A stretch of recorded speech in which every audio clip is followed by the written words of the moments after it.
مولانا تحسین جیلانی صاحب کے بیانات سننے کے لیے تحسین جیلانی آفیشیل کو سبسکرائب کریں۔ ایک اور سوال ہے، کیا مچھلی اور انڈے پر فاتحہ ہو سکتی ہے؟ بھائی مچھلی اور انڈے پر فاتحہ بالکل جائز ہے، ہو سکتی ہے۔ ہر وہ چیز جو ہمارے لیے کھانا جائز ہے اس پر فاتحہ بھی ہو سکتی ہے۔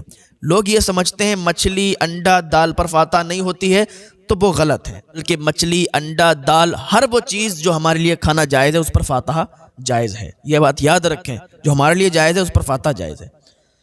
ایک سوال ہے، کیا گانا سننے سے وضو ٹوٹ جاتا ہے یا نہیں؟ دیکھو ایسا ہے، گانا سننا یہ حرام ہے، گانا سننا جائز نہیں ہے، لیکن گانا سننے سے وضو پر کوئی فرق نہیں پڑتا، وضو نہیں ٹوٹتا ہے۔ لیکن بچیں کہ گانا نہ سنیں۔ اگر آپ کو گانا پڑھنے یا سننے کا دل چاہتا ہو تو مصطفیٰ کے نام پر درود شریف گنگنانے لگے، مصطفیٰ کے نام پر درود شریف پڑھیں، تمہارا دل درود شریف میں لگ جائے گا نہ کہ گانا میں۔ اگر تم درود شریف پڑھنے کی عادت ڈال لو گے تو ہر وقت انشاءاللہ درود شریف ہی پڑھا کرو گے اور سنا کرو گے۔ ایک سوال اور ہے، کیا عورت فاتحہ پڑھ سکتی ہے یا نہیں؟ یہ بھی ایک مسئلہ ہے۔ بہت سے لوگ سوچتے ہیں کہ ہمارے گھر تو خواتین ہیں، پڑھی لکھی بھی ہیں، تو یہ فاتحہ نہیں کر سکتی۔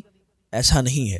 اگر کوئی خاتون ہے، پڑھی لکھی ہے یا پڑھی لکھی نہیں بھی ہے لیکن فاتحہ کرنا آتا ہے، اسے قرآن پاک کی کوئی بھی سورت یاد ہے، تو جو سورت یاد ہے وہی سورت پڑھ کے اگر وہ ثواب پہنچا دے گی تو فاتحہ ہو جائے گی۔ فاتحہ کا نام یہ نہیں ہے کہ آپ کو پورا قرآن یاد ہو، اس کے بعد آپ وہ قرآن شریف کی تلاوتیں کریں، اس کے بعد پھر اچھی طریقے سے بخشیں۔ دعا کرنا جس طریقے سے آپ کو آتا ہے اس طریقے سے آپ دعا کر دیں اور اپنے بزرگوں کو، اپنے مرحومین کو آپ بخش دیں تو انشاءاللہ فاتحہ ہو جائے گی۔ کوئی نہیں، عورتیں فاتحہ کر سکتی ہیں۔ ایک مسئلہ اور ہے، کیا غصے میں طلاق ہو جاتی ہے یا نہیں؟ دیکھو غصہ ہو یا سادہ ہو، طلاق ہو جاتی ہے، اور انسان جب طلاق دیتا ہے تو پھر غصہ ہی ہوتا ہے۔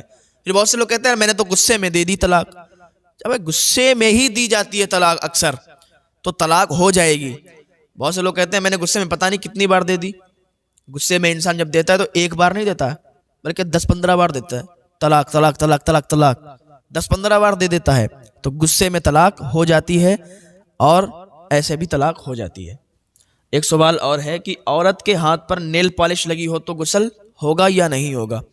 تو دیکھو عورت کے ہاتھ پر اگر نیل پالش لگی ہوگی تو اس کا غسل نہیں ہوگا، اس لیے کیونکہ نیل پالش جب لگی ہوتی ہے تو پھر پانی نیچے کو نہیں بہتا ہے، تو نیل پالش ہٹانے کے بعد، نیل پالش کو صاف کرنے کے بعد عورت غسل کرے گی، تب اس کا غسل مانا جائے گا۔ لہٰذا اگر نیل پالش لگا کر غسل کرے گی تو پھر غسل نہیں مانا جائے گا۔ مولانا تحسین جیلانی صاحب کے بیانات سننے کے لیے تحسین جیلانی آفیشیل کو سبسکرائب کریں۔